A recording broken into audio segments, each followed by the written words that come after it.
6 let so stare obljube Ministrstva za šolstvo in šport o novi biotehniški šoli. Zemljišče, kjer bi že moral stati vsaj temelj za 2500 kvadratnih metrov velik objekt, pa je še vedno le preorana njiva.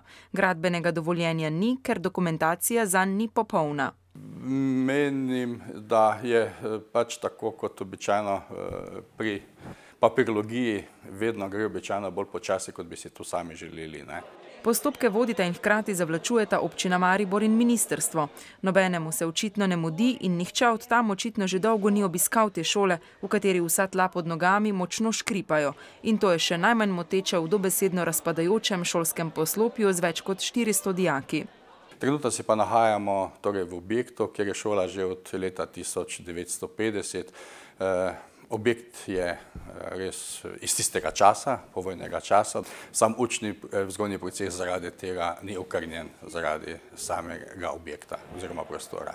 Letošnja 140-letnica šole bo imela grenak priokus. Takšnega pa bi lahko imelo tudi Ministrstvo za šolstvo, vsaj zaradi skoraj 1 milijona evrov, kolikor je v 6 letih plačalo najemnine za stavbo njeni lastnici mariborski nadškofiji. To pa predstavlja tretjino nove investicije, za katero naj bi bila sredstva v državnem proračunu že zagotovljena. Začetek gradnje pa ostaja neznanka.